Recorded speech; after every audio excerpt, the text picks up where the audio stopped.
اعوذ باللہ من الشیطان الرجیم بسم اللہ الرحمن الرحیم۔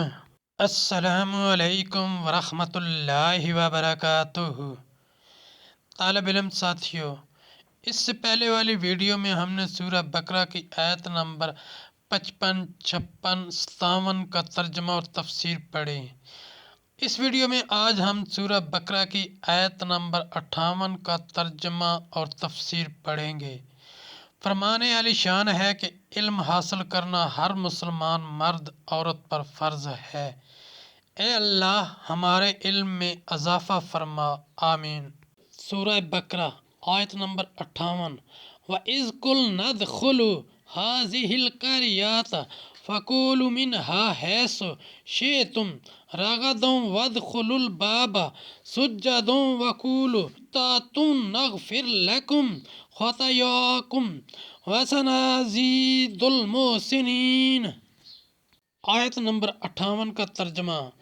اور جب ہم نے فرمایا اس بستی میں جاؤ، پھر اس میں جہاں چاہو بے روک ٹوک کھاؤ، اور دروازہ میں سجدہ کرتے داخل ہو، اور کہو ہمارے گناہ معاف ہوں، ہم تمہاری خطائیں بخش دیں گے، اور قریب ہے کہ نیکی والوں کو اور زیادہ دیں۔ سورہ بقرہ آیت نمبر 58 کی تفسیر۔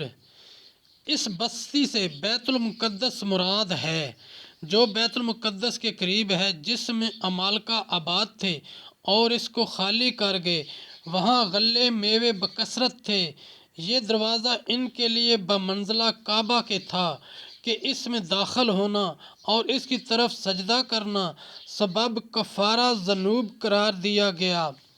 مسئلہ اس آیت سے معلوم ہوا کہ زبان سے استغفار کرنا اور بدنی عبادت سجدہ وغیرہ بجا لانا توبہ کا متمم ہے۔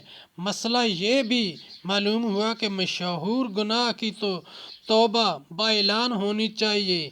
مسئلہ یہ بھی معلوم ہوا کہ مقامات متبرکہ جو رحمت الہی کے مورد ہوں، وہاں توبہ کرنا اور اطاعت بجا لانا ثمرات نیک اور سرت قبول کا سبب ہوتا ہے۔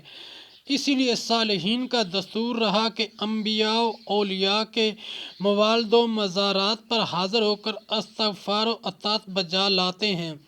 عرس و زیارت میں بھی یہی فائدہ متصور ہے۔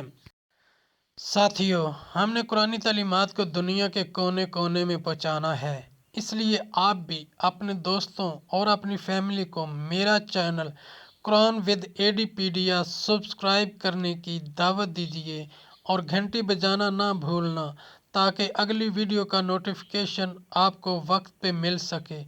اللہ کریم ہم سب کی نیک اور جائز حاجات پوری فرمائے، آمین یا رب العالمین۔